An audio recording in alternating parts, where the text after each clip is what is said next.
Alam niyo ba na mahigit kalahati ng kabuuang land area ng probinsya ng Pampanga ay nakalaan para sa agricultural production? At sa pagpasok ng panahon ng tag-ulan, karaniwan ang ganitong tanawin. Mga palayan na hinahanda para taniman.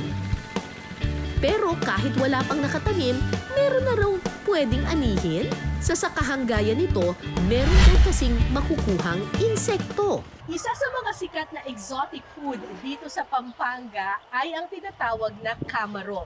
Isa itong uri ng insekto na natatagpuan sa mga palayan. Marami po ang medyo nangingiming kainin ito, pero kaming mga Kapampangan, naku, patok na patok po sa amin ang adobong kamaro. Saan ito nakukuha? Diyan, sa palayan. Kasama natin dito si Kuya Aris. Kuya Aris, hello po. Hello po. Umaga po. Manghuhuli tayo ngayon ng kamaro. Okay.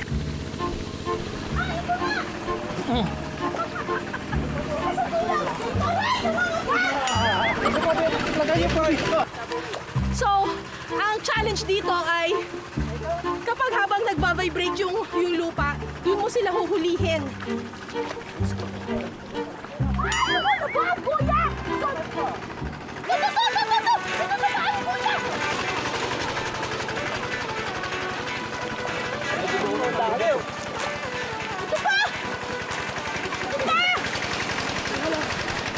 Ang tawag dito ay kamaro or sa Ingles, mole cricket.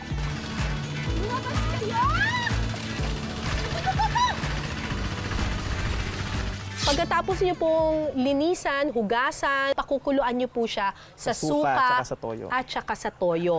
Tapos pakuluan niyo po siya hanggang sa matuyo siya, katulad po nito. Yan. Hindi pa po ito pwedeng kainin kasi igigisa pa natin ito.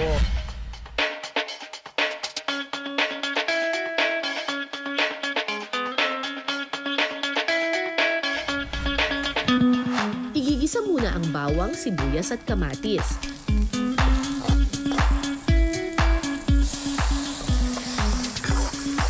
Yan. Lagay na Alright, natin. lagay na natin yung kamaro.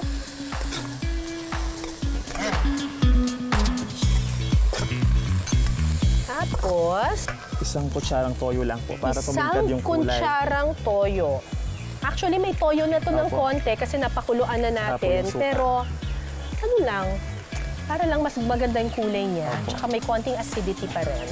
Titimplahan ito ng asin at paminta. Siyempre, lagyan natin ng sili. Patutuyuin na lang po na. So, ang masarap po sa kamaro, yung talagang pagkakagisa sa kanya, yung tuyong-tuyo siya talaga. Para meron siyang konting crunch pa. Yan! At eto na po ang ating ginisang kamaro. Kainan na!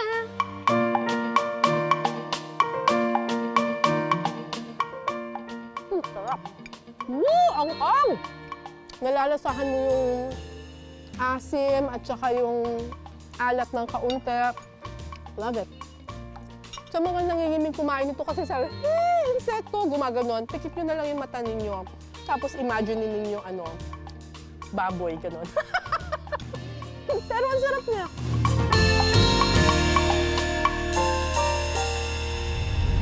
Because